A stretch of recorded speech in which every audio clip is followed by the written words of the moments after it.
Statutory പെൻഷൻ്റെ ഗുണഭോക്താക്കളായ എൻ്റെ സഹോദരിയടക്കം ആയിരക്കണക്കിന് statutory പെൻഷൻകാരോട് എനിക്കൊരു കാര്യം പറയാനുണ്ട്. അവർക്കെതിരായ ഒരു പ്രസ്ഥാനം ഞാൻ ആരംഭിച്ചിരിക്കുന്നു എന്നുള്ളത് സത്യമാണ്. പക്ഷേ അത് എന്നോട് ഒരു തരത്തിലുള്ള വിരോധത്തിനും കാരണം ആകേണ്ടതില്ല. യഥാർത്ഥത്തിൽ അത് കേരളം ഇന്ന് നേരിട്ടുകൊണ്ടിരിക്കുന്ന നിരവധിയായ പ്രശ്നങ്ങൾക്കുള്ള ശാശ്വത പരിഹാരമാണ്. നമുക്കറിയാം, കേരള സർക്കാരിന് കടമെടുക്കുന്നതിന് കർശനമായ നിയന്ത്രണം വന്നു കഴിഞ്ഞു. നികുതി ചുമത്താനാവില്ലെന്ന് വന്നു കഴിഞ്ഞു. ഇനിയിപ്പോൾ ഒരേ ഒരു മാർഗം ചെലവ് ചുരുക്കുക, അതല്ലെങ്കിൽ ചെലവുകൾ പുനഃസംഘടിപ്പിക്കുക എന്നത് മാത്രമാണ്. ഞാൻ അടക്കമുള്ള സ്റ്റാറ്റ്യൂട്ടറി പെൻഷൻകാരും സർക്കാർ ഉദ്യോഗസ്ഥരും എയ്ഡഡ് സ്ഥാപനങ്ങളിൽ ജോലി ചെയ്യുന്നവരും റിട്ടയർ ചെയ്തിട്ടുള്ളവരുമായ ആളുകൾ ഒരു കാര്യം ഓർക്കണം. നമ്മയൊക്കെ സമൂഹം ഏറെക്കുറെ സൗജന്യമായി സ്കൂളുകളിലും കോളേജുകളിലും പഠിപ്പിച്ചതാണ്. നമ്മളൊക്കെ 30-35 വർഷം സർക്കാർ ജോലി നേടി, അതല്ലെങ്കിൽ എയ്ഡഡ് വിദ്യാഭ്യാസ സ്ഥാപനങ്ങളിൽ കൈക്കൂലി കൊടുത്തോ അതല്ലെങ്കിൽ ആരുടെയെങ്കിലും കാല് പിടിച്ചോ ജോലി നേടി. നമ്മൾ അത് കഴിഞ്ഞ് അവസാനം വാങ്ങിയ ശമ്പളത്തിൻ്റെ പകുതിയും കാലാകാലങ്ങളുള്ള പരിഷ്കരണവും ക്ഷാമബത്തയും ഇന്ന് വാങ്ങിക്കൊണ്ടിരിക്കുകയാണ്. ഇതുമൂലം എന്താണ് സംഭവിക്കുന്നത്? വിപണിയിൽ പണമെത്തുന്നില്ല. അതാണ് കേരളത്തിൻ്റെ അടിസ്ഥാനപരമായ പ്രശ്നം. അതായത് മൊത്തം വരുമാനത്തിൻ്റെ ഏകദേശം 25% സമൂഹത്തിലെ വെറും 2% പേരിലേക്ക് എത്തുന്ന ഈ സ്റ്റാറ്റ്യൂട്ടറി പെൻഷൻ എന്ന ഈ വ്യവസ്ഥയെ താങ്ങി നിർത്തുന്നതിന് വേണ്ടി എവിടെ നിന്നെല്ലാം കടമെടുക്കാം, എവിടെ നിന്നെല്ലാം നികുതി പിരിക്കാം എന്ന് മാത്രമാണ് നമ്മുടെ സമൂഹവും സർക്കാരും ഇന്ന് ചിന്തിക്കുന്നത്. യഥാർത്ഥത്തിൽ നമുക്കിവിടെ വേണ്ടത് നൂതനമായ ചിന്തകളാണ്. നമുക്കൊന്ന് ഓർക്കാം, ഈ സ്റ്റാറ്റ്യൂട്ടറി പെൻഷൻ വ്യവസ്ഥ എങ്ങനെയാണ് നിലവിൽ വന്നത്? അത് ബ്രിട്ടീഷ് ഭരണത്തിൻ്റെ ഒരു തുടർച്ചയായിരുന്നു. നമുക്കെല്ലാം അറിയാം, ബ്രിട്ടീഷുകാർ ഇന്ത്യ വിട്ടപ്പോൾ സർക്കാർ ഉദ്യോഗസ്ഥന്മാരുടെ എണ്ണം വളരെ കുറവായിരുന്നു, അവരുടെ ശമ്പളവും കുറവായിരുന്നു. ഏറ്റവും പ്രധാനം, അന്ന് 1951 നമ്മുടെ ലൈഫ് എക്സ്പെക്റ്റൻസി, അതായത് ജീവിത ദൈർഘ്യം എന്ന് പറയുന്നത് വെറും 32 വയസ്സായിരുന്നു. എന്ന് പറഞ്ഞു കഴിഞ്ഞാൽ മിക്ക സർക്കാർ ഉദ്യോഗസ്ഥരും സർവീസിലിരിക്കെ തന്നെ മരിച്ചു പോകുമായിരുന്നു. സർവീസിൽ നിന്ന് പിരിയുന്നവർ ഏറിയാൽ 5 അല്ലെങ്കിൽ 7 വർഷമൊക്കെയോ ജീവിക്കുമായിരുന്നു. അപ്പോൾ ആ സമയത്ത് സ്റ്റാറ്റ്യൂട്ടറി പെൻഷൻ എന്ന് പറയുന്നത് ഒരു വലിയ ബാധ്യതയല്ല. സർക്കാർ ഉദ്യോഗസ്ഥന്മാർക്ക് കുറഞ്ഞ ശമ്പളമല്ലേ ഉള്ളൂ. അവർക്ക് ഒരു 5 അല്ലെങ്കിൽ 7 വർഷം ഒരു പിന്തുണ കൊടുത്തു കളയാം എന്ന ഒരു സൗമനസ്യം സമൂഹം കാണിച്ചതാണ് യഥാർത്ഥത്തിൽ ഈ സ്റ്റാറ്റ്യൂട്ടറി പെൻഷൻ വ്യവസ്ഥയുടെ തുടക്കത്തിന് കാരണമായത്. പക്ഷേ ഇത് സമൂഹത്തിന് ഒരു കണ്ടകോടാലിയായി മാറിയത് പിന്നീടുള്ള വർഷങ്ങളിലാണ്. സർക്കാർ ഉദ്യോഗസ്ഥർ സംഘടിച്ച് യൂണിയനുകൾ ഉണ്ടാക്കി, അവർക്ക് ഓരോ 10 വർഷം കൂടുമ്പോഴും ശമ്പളം പരിഷ്കരണം ഏർപ്പെടുത്തിയത് കേരളത്തിൻ്റെ കാര്യത്തിൽ 5 വർഷമാണ്. ഇങ്ങനെ പെൻഷൻ എന്ന് പറയുന്നത് ഒരു വലിയ ബാധ്യതയായി മാറി. അവസാനം വാങ്ങിയ ശമ്പളത്തിൻ്റെ പകുതിയും ക്ഷാമബത്തയും ഓരോ 5 വർഷം കൂടുമ്പോഴും പരിഷ്കരണവും ആയി. ഇത് സമൂഹത്തിൻ്റെ മേൽ ഒരു വലിയ ബാധ്യതയായി മാറി. ചിലരൊക്കെ 10-20 വർഷം കൂടുതൽ ജീവിക്കുകയാണെന്നുണ്ടെങ്കിൽ അവസാനം വാങ്ങിയ ശമ്പളത്തിൻ്റെ 5-6 ഇരട്ടിയൊക്കെ പെൻഷനായി വാങ്ങുന്ന സ്ഥിതിയുണ്ട്. എനിക്കറിയാവുന്ന ഒരു യൂണിവേഴ്സിറ്റി പ്രൊഫസർ, അദ്ദേഹത്തിന് 93 വയസ്സുണ്ട്. അദ്ദേഹം അവസാനം വാങ്ങിയ ശമ്പളം 4650 രൂപയായിരുന്നു. ഇന്ന് അദ്ദേഹം 55,000 രൂപ പെൻഷൻ വാങ്ങിക്കൊണ്ടിരിക്കുകയാണ്. നിലവിലെ ദൈർഘ്യം 73 വയസ്സാണ്. അത് ഒരുപക്ഷെ അടുത്ത 10 വർഷത്തിനുള്ളിൽ 85 ഉയർന്നേക്കാം. അതോടുകൂടി ഈ സ്റ്റാറ്റ്യൂട്ടറി പെൻഷൻ ഒരു വലിയ ഒരു ബാധ്യതയായി സമൂഹത്തിൻ്റെ മേൽ പതിക്കുകയാണ്. അത് വിപണിയിൽ പണം എത്തുന്നില്ല. നമുക്കറിയാം, സ്റ്റാറ്റ്യൂട്ടറി പെൻഷൻകാർക്ക് മറ്റു വരുമാന മാർഗങ്ങളുണ്ട്. ബഹുഭൂരിപക്ഷം പേരുടെ കാര്യത്തിലും പലിശയിൽ നിന്നുള്ള വരുമാനം, ഷെയർ മാർക്കറ്റിൽ നിന്ന് വരുമാനം, മ്യൂച്വൽ ഫണ്ടിൽ നിന്നുള്ള വരുമാനം, ട്രഷറിയിലുള്ള നിക്ഷേപങ്ങളിൽ നിന്നുള്ള വരുമാനം, അതൊക്കെയുണ്ട്. മാത്രവുമല്ല, സ്റ്റാറ്റ്യൂട്ടറി പെൻഷൻകാർ പൊതുവെ വൃദ്ധജനങ്ങൾ ഉപഭോഗത്തിൽ നിന്ന് ഏറെക്കുറെ പിൻവാങ്ങിയവരാണ്. അവരുടെ പ്രധാന ഉപഭോഗ വസ്തുക്കൾ എന്ന് പറഞ്ഞാൽ മരുന്നാണ്. ഭക്ഷണത്തിന് ഒരുപാട് ചിലവാക്കാൻ ഒക്കുകയില്ല, വല്ലപ്പോഴും വസ്ത്രം വാങ്ങുമായിരിക്കും. അത് മാറ്റി നിർത്തിയാൽ അവർ ഉപഭോഗം കുറവാണ്. അപ്പോൾ വിപണിയിൽ നിന്ന് മദ്യം, ഭാഗ്യക്കുറി, പെട്രോൾ എന്നിവയിലൂടെ ഊറ്റിയെടുക്കപ്പെടുന്ന പണം വിപണിയിൽ തിരികെ എത്തുന്നില്ല. സത്യത്തിൽ നമ്മുടെ പാവപ്പെട്ടവരും പുറമ്പോക്കിൽ കിടക്കുന്നവരും ഇത്രമാത്രം പൊതുവിഭവങ്ങൾ ഖജനാവിലെത്തിക്കുന്ന മറ്റൊരു സംസ്ഥാനമില്ല. അവർ ഉയരുന്ന ഉപഭോഗത്തിൻ്റെ ആൾക്കാരാണ്. അവരുടെ ഉപഭോഗം കൂടുതലാണ്. അപ്പോൾ ഉപഭോഗം കൂടുതൽ ഉള്ള ജനവിഭാഗങ്ങളിൽ നിന്ന് വിഭവങ്ങൾ ഊറ്റിയെടുത്ത് താരതമ്യേന ഉപഭോഗം കുറഞ്ഞ വിഭാഗങ്ങളുടെ പോക്കറ്റിൽ ഇട്ടുകൊടുക്കുന്നതാണ് നമ്മുടെ സാമ്പത്തിക പ്രതിസന്ധിയുടെ അടിസ്ഥാനപരമായ കാരണം. അപ്പോൾ ഇത് തിരുത്തുന്നതിനുള്ള വിപ്ലവകരമായ ഒരു ആശയമാണ് ആവശ്യാധിഷ്ഠിത സാർവത്രിക പെൻഷൻ. തീർച്ചയായും അത് നമ്മുടെ സ്റ്റാറ്റ്യൂട്ടറി പെൻഷൻകാരുടെ പെൻഷൻ കുറച്ച് കുറയ്ക്കും. സത്യത്തിൽ അത് പെൻഷനാണ്.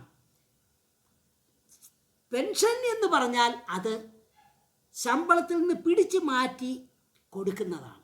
വിദേശ പരിഷ്കൃത സമൂഹങ്ങളിലൊക്കെ എല്ലാവരും ശമ്പളത്തിൽ നിന്ന് പിടിച്ചു മാറ്റി പെൻഷൻ ഫണ്ടുകളിൽ നിക്ഷേപിച്ചാണ് പെൻഷന് അർഹരാകുന്നത്.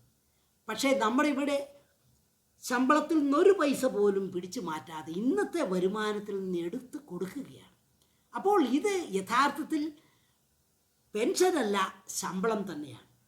അപ്പോൾ 30-35 വർഷം ശമ്പളം വാങ്ങിയവർക്ക് അവസാനം വാങ്ങിയ ശമ്പളത്തിൻ്റെ പകുതി പിന്നെയും ശമ്പളമായി കിട്ടുന്ന ഒരു വ്യവസ്ഥയാണ് ഈ സ്റ്റാറ്റ്യൂട്ടറി പെൻഷൻ.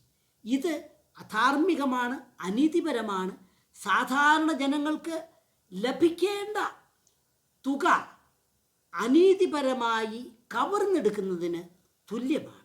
അപ്പോൾ ഇത്തരത്തിലുള്ള ഒരു പെൻഷൻ വ്യവസ്ഥയെ തള്ളിക്കളഞ്ഞ് സമൂഹത്തിന് ഗുണകരമായ ഒരു പെൻഷൻ വ്യവസ്ഥയിലേക്ക് മാറാനുള്ള അവകാശവും അധികാരവും സമൂഹത്തിൽ നിക്ഷിപ്തമാണ്. അതിനെതിരായിട്ട് യഥാർത്ഥത്തിൽ പ്രതിഷേധിച്ചിട്ട് കാര്യമില്ല. കാരണം എല്ലാ സാമൂഹിക മാറ്റങ്ങളും ഏതെങ്കിലും ഒരു ചെറിയ വിഭാഗത്തെ ബാധിക്കാതിരിക്കുകയില്ല. ഭൂപരിഷ്കരണം വന്നപ്പോൾ നമ്മുടെ ജന്മിമാരുടെ ഭൂമി നഷ്ടപ്പെട്ടു എന്ന് പറയുന്നത് പോലെ ആവശ്യാധിഷ്ഠിത സാർവത്രിക പെൻഷനിലേക്ക് മാറുന്നത് വഴിയായിട്ട് യഥാർത്ഥത്തിൽ സ്റ്റാറ്റ്യൂട്ടറി പെൻഷൻകാർക്ക് വലിയ നഷ്ടമൊന്നും ഉണ്ടാകാൻ പോകുന്നില്ല. കാരണം അവർ യഥാർത്ഥത്തിൽ ശമ്പളത്തിൽ നിന്ന് മാറ്റിവെക്കേണ്ടിയിരുന്ന തുക മാറ്റിവെക്കുന്നതിന് പകരം അവരെ വീട്ടിൽ കൊണ്ടുപോകാൻ അനുവദിച്ചു, അതവർ നിക്ഷേപിച്ചു, അതിൽ നിന്നും അവർക്ക് വരുമാനമുണ്ട്. അപ്പോൾ യഥാർത്ഥത്തിൽ ഇത് ഒരു സമൂഹത്തിൽ ഒരു പുതിയ നീതിക്ക് വേണ്ടിയിട്ടുള്ള ആശയമാണ്. ഇത് വളരെ വേഗം കേരളത്തിൻ്റെ പ്രശ്നങ്ങൾ പരിഹരിക്കും. കാരണം സാധാരണ ജനങ്ങളുടെ പെൻഷൻ വളരെയധികം വർദ്ധിക്കും. ഇന്ന് നമുക്കറിയാം 1600 ക്ഷേമ പെൻഷൻ വർദ്ധിപ്പിച്ചത് 2021 ഇന്ന് അതിൻ്റെ യഥാർത്ഥ മൂല്യം 1303 രൂപ മാത്രമാണ്. പക്ഷേ അതുപോലും കൊടുക്കാൻ ഇന്ന് സർക്കാരിന് കഴിയുന്നില്ല. അതിനുവേണ്ടി പെട്രോളിൻ്റെ മേലും മദ്യത്തിൻ്റെ മേലും സെസ് ഏർപ്പെടുത്തി, പക്ഷേ കഴിഞ്ഞില്ല. കാരണം അതൊക്കെ ഈ സ്റ്റാറ്റ്യൂട്ടറി പെൻഷൻ, ശമ്പളം, പലിശ തുടങ്ങിയ കാര്യങ്ങൾക്കായി മാറ്റിവെക്കുകയാണ്. അപ്പോൾ ഈ ഒരു ദൂഷിത വലയത്തിൽ നിന്ന് കേരള സമൂഹത്തെ പിടിച്ചുയർത്താനുള്ള ഏറ്റവും നല്ല ആശയമാണ് ആവശ്യാധിഷ്ഠിത സാർവത്രിക പെൻഷൻ. നമ്മുടെ സാമ്പത്തിക ശാസ്ത്രജ്ഞന്മാരും രാഷ്ട്രീയക്കാരും പറഞ്ഞു വരുന്നത് എന്താണ്? കൂടുതൽ നികുതി പിരിക്കൂ, കൂടുതൽ കടമെടുക്കൂ, അതല്ലാതെ മറ്റു മാർഗങ്ങൾ ഒന്നുമില്ല.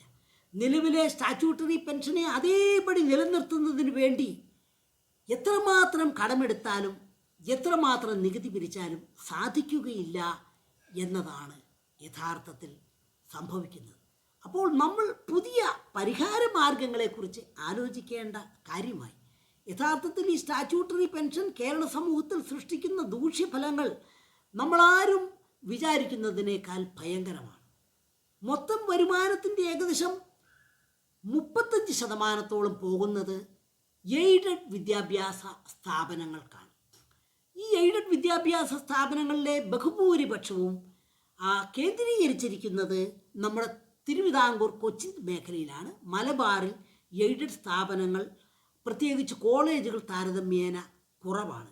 എൻ്റെ പഠനം കാണിക്കുന്നത് മലബാറിലേക്ക് പെൻഷനായി ഒഴുകുന്ന പണം മധ്യ തിരുവിതാംകൂറിനെ അപേക്ഷിച്ച് വളരെ കുറവാണ് എന്നാണ്. അതിൽ തന്നെ ഏറ്റവും രസകരമായ കാര്യം, ഈ പെൻഷൻ്റെ നല്ലൊരു ശതമാനം പോകുന്നത് കേരളത്തിലെ സവർണ സമുദായങ്ങളിലേക്കാണ്. നമ്മുടെ അവർണ സമുദായങ്ങൾക്കും മത്സ്യത്തൊഴിലാളികൾക്കും ആദിവാസികൾക്കും പട്ടികജാതി പട്ടികവർഗക്കാർക്കും കാര്യമായി എയ്ഡഡ് സ്ഥാപനങ്ങളില്ല. അതുകൊണ്ട് തന്നെ ഈ സ്റ്റാറ്റ്യൂട്ടറി പെൻഷൻ്റെ ഗുണഭോക്താക്കൾ ബഹുഭൂരിപക്ഷവും നമ്മുടെ സവർണ സമുദായങ്ങളാണ്. ഇത് കേരള സമൂഹത്തിൽ വളരെ വേഗം അസമത്വം വർദ്ധിപ്പിച്ചുകൊണ്ടിരിക്കുന്നു. ദേശീയ സാമ്പിൾ സർവേയുടെ ഏറ്റവും പുതിയ സർവേ കാണിക്കുന്നത് ഇന്ത്യയിൽ ഏറ്റവും വേഗം അസമത്വം വർദ്ധിക്കുന്ന സംസ്ഥാനം കേരളമാണെന്നാണ്. നബാർഡ് അടുത്ത കാലത്ത് നടത്തിയ പഠനത്തിൽ ബഹുഭൂരിപക്ഷം വരുന്ന കേരള കുടുംബങ്ങളും കടക്കണിയിലാണ് എന്നാണ് കണ്ടെത്തിയത്.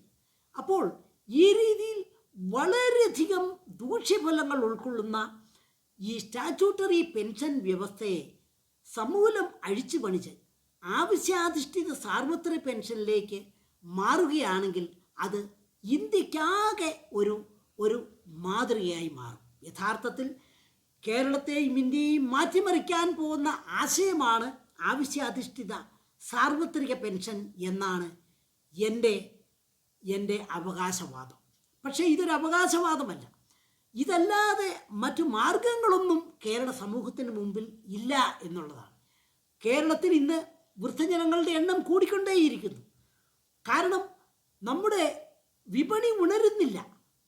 നമ്മുടെ കച്ചവട സ്ഥാപനങ്ങൾ ഏറെക്കുറെ അടഞ്ഞു കിടക്കുകയാണ്. അതുമൂലം നമ്മുടെ ചെറുപ്പക്കാർ ഇവിടെ അവസരങ്ങളില്ലാതെ മറ്റ് രാജ്യങ്ങളിലേക്കും മറ്റ് സംസ്ഥാനങ്ങളിലേക്കും കുടിയേറുകയാണ്. അതോടുകൂടി കേരളം ഒരു വൃദ്ധസദനമായി മാറും. ഉപഭോഗം കുറവുള്ള, ഉൽപാദനം കുറവുള്ള ഒരു വൃദ്ധസദനമായി കേരളം മാറിക്കഴിഞ്ഞാൽ ഈ സ്റ്റാറ്റ്യൂട്ടറി പെൻഷനെ ഇതുപോലെ നിലനിർത്തിയിട്ട് എന്ത് കാര്യം? അപ്പോൾ പുതിയൊരു കേരളത്തിന് വേണ്ടി ഉള്ള ഒരു ആശയമാണിത്. അതിനെ വൈരാഗ്യബുദ്ധിയോടുകൂടി സമീപിക്കുന്നതിന് പകരം വിമർശന ബുദ്ധിയ സഹകരണ മനോഭാവത്തോടുകൂടി സമീപിക്കുകയാണെന്നുണ്ടെങ്കിൽ കേരളത്തിൽ വലിയ മാറ്റങ്ങളുണ്ടാകും. യഥാർത്ഥത്തിൽ സ്റ്റാറ്റ്യൂട്ടറി പെൻഷൻകാരോട് ഒരു അനീതിയും ചെയ്യുന്നില്ല. സ്കൂളിലും കോളേജിലും ഒക്കെ ഏറെക്കുറെ സൗജന്യമായി പഠിപ്പിച്ച് വിട്ടവരാണ്, നമ്മളെയൊക്കെ പഠിപ്പിച്ചു വിട്ടവരാണ് നമ്മുടെ സാധാരണ ജനങ്ങൾ. അപ്പോൾ അവരെ ഈ സമയത്ത് തിരിച്ച് സഹായിക്കുക എന്നുള്ളത് നമ്മൾ ഓരോരുത്തരുടെയും കടമയാണ്. കൂടുതൽ നികുതി പിരിച്ച് അവരുടെ മേൽ കൂടുതൽ ബാധ്യത വരുത്തുകയല്ല ഇതിനുള്ള പരിഹാരം. നാം സഹകരിച്ച് ഒരു പുതിയ പെൻഷൻ വ്യവസ്ഥയിലേക്ക് മാറുകയാണ്. അത് കേരള സമൂഹത്തിൻ്റെ ഏറെക്കുറെ എല്ലാ പ്രശ്നങ്ങൾക്കുമുള്ള ശാശ്വത പരിഹാരമാണ്.